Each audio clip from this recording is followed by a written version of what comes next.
on va attaquer un nouveau round. Donc phase de temps. Phase de temps, eh bien, on a 2 points, l'équipe a 2 points de soul, donc elle va en défausser un. Et donc Shae va revenir à la vie sur ce pion. Donc je vais remplacer sa figurine bleue par sa vraie figurine grise. Donc le coût pour ressusciter est égal au niveau actuel de Soul Rank, donc c'est 1. Donc j'ai bien commencé, je retourne la carte de Shae sur son côté vivant. Et donc je vais l'activer tout de suite. Enfin, je pourrais l'activer lors de ce tour. Donc je vais commencer par elle. Donc elle va se déplacer ici et elle va faire une attaque. Donc on voit qu'ici on contrôle la zone mais on la domine pas. Puisque on a 2 pour Icarus, 1 pour Shae, ça fait 3. 3 contre 2, il faudrait 4 pour pouvoir bénéficier du bonus.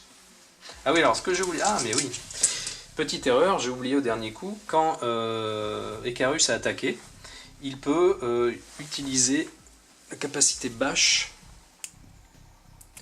Bâche, ça veut dire que je vais repousser une figurine. Donc je vais repousser plutôt le Gremlins. Hein, parce que si je repousse le Rider, lui, ouais, on remarque ça change pas grand chose. À une zone, ça change pas. Par contre, si le Rider était à 2 zones, il attaquerait au couteau. Donc les couteaux, étant donné qu'ils infligent le poison, c'est un peu plus embêtant. Donc là, par contre, ici, vous voyez que là, cette fois-ci, eh bien, on domine la zone. Donc elle va faire une attaque. Elle va attaquer le Rider et là, elle va bénéficier d'une touche supplémentaire. Donc elle attaque le Rider. Elle a 2 dés rouges grâce à son katana, 1 dé bleu et 2 dés bleus pour son couteau. Donc 2 dés rouges, 2 dés rouges, 3 dés bleus. C'est parti. Alors, une touche, 2 touches, un bouclier, un gremlins et un autre gremlins. Donc 1, 2. Les éclairs, alors un éclair que j'utilise pour avoir une touche supplémentaire à cause du couteau, ou alors comme j'ai 2 éclairs, je peux soit les combiner et déclencher bleeding ou critical,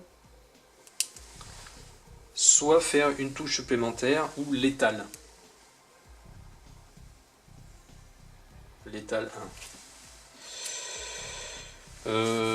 Alors on va compter le nombre de dégâts que je lui fais déjà, c'est peut-être pas mal. Donc on a dit 2 touches. Si je fais l'éclair qui compte une touche, ça fait 3. Elle fait un focus 4. On domine la zone 5. 5 dégâts. Par contre, le Rider, lui, il a Blunt. Mais Blunt, Shae n'a pas d'armes qui font Blunt. Par contre, il a une armure, donc ça ferait 4 dégâts. Donc je ne le tue pas tout de suite. Je ne le tue pas tout de suite. Je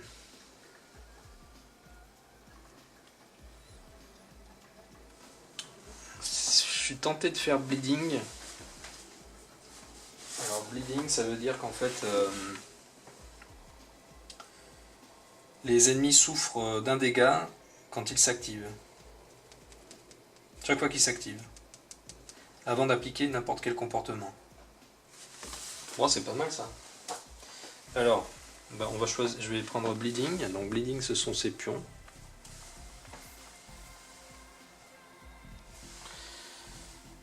Donc je le mets à côté. Donc là, pour le coup, du coup, ça fait 1, 2, ça fait 4 dégâts. Donc je vais lui mettre un pion 4 dégâts.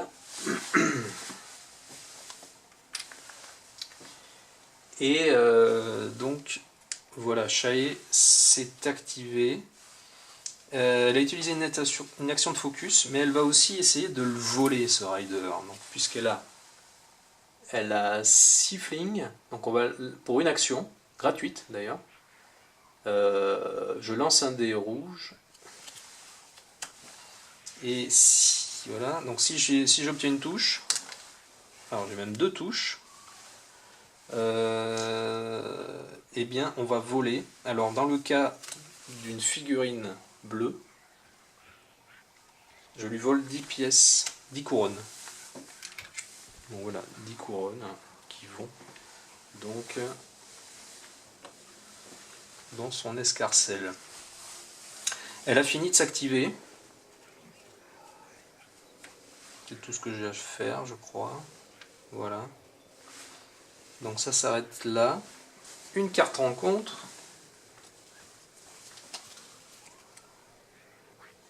Donc close combat. On active tous les monstres qui sont engagés. Eh bien, il n'y a que le Rider. Alors, le Rider, vous savez qui me préférait, c'est les héros les plus blessés. Ou, en cas d'égalité, le héros à qui il reste le moins de points de vie. Et puis, dans le troisième cas, je ne sais plus.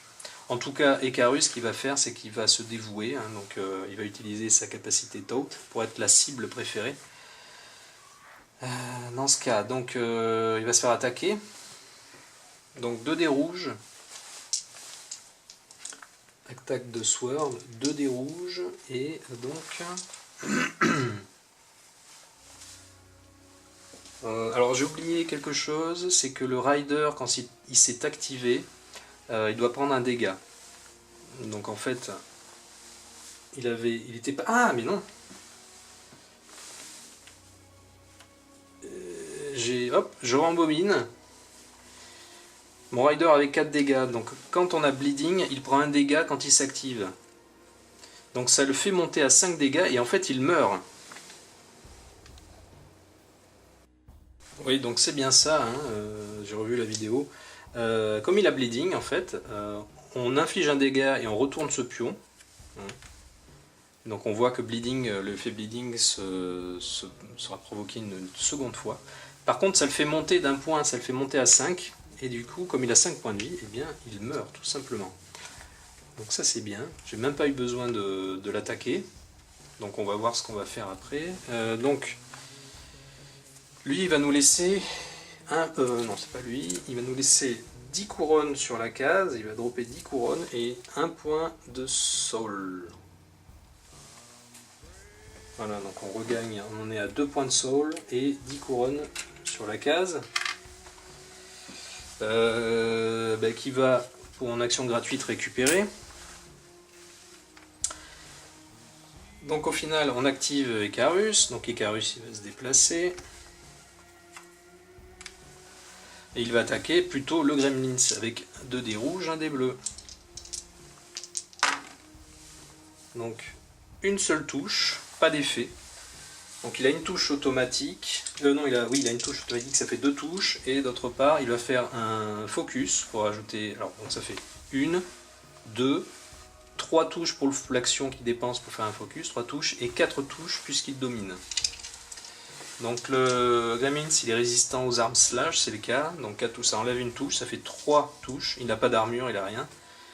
Donc il se prend 3 dégâts, 3 dégâts c'est pas suffisant pour le tuer tout de suite. Ah oui, mais il a déjà un dégât, si, pardon, donc il a 1 plus 3, 4 dégâts, et donc il meurt également. Hop, Gremlins, il dégage. Donc les Gremlins, ils nous laissent 1 point de soul.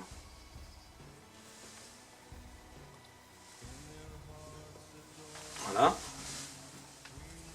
Donc je le défausse. Ah mais non, je dis n'importe quoi encore une fois. Il a 3 points de vie, il est vigoureux, il a 3 points de vie supplémentaires. En fait, il a 7 points de vie. Donc, il est bien à 4. Il est toujours à 4 points de vie. Donc, Icarus s'est activé, on fait une carte rencontre.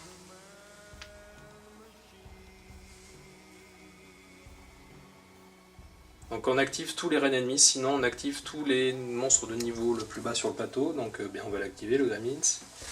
Le Gremlins, il attaque avec ses griffes, donc c'est 2 dés rouges, et il enlève 1 point d'armure. Donc une touche, 2 touches moins une armure, ça enlève une armure donc à Icarus, qui se prend donc 1 dégât. Donc il est à 2 points de dégâts. Voilà, il s'est activé, le Gremlins.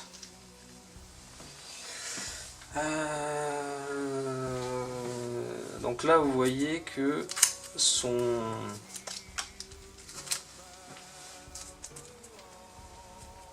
intelligence artificielle nous dit que son attaque, si son attaque distribue des dommages, en défausse une pièce au hasard de l'inventory. Voilà. Et son intelligence artificielle, donc sa victime préférée, n'était que sur sa case. Si ça avait été 0 ou 1, oui non, c'était Icarus le plus riche, donc ça n'aurait pas changé grand chose. Donc on défausse une pièce au hasard, c'est un peu compliqué, je ne sais pas comment on peut faire pour défausser des pièces au hasard, hein, mais voilà, je sais pas ce qu'on va faire. Bon, je les lance la plus proche, bon oui voilà, c'est 10 couronnes. Voilà, donc il s'est activé. On pioche une carte rencontre. Donc embuscade. Donc on va spawner un ennemi dans chaque zone contenant un héros, s'il n'y a pas déjà d'ennemis en jeu. Et ensuite on spawn un nombre d'ennemis égal au nombre de héros moins le nombre d'ennemis. Alors, eh bien on va spawner déjà un ennemi qui sera un Gremlins bleu.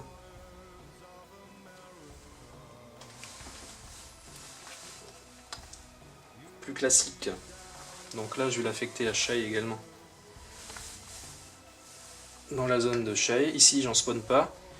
Par contre on va spawner... ah mais du coup non, on spawn aucun héros puisque 2 moins 2 ça fait 0, on spawn rien du tout. Voilà, et donc je m'arrête ici, je vous dis à bientôt pour la suite.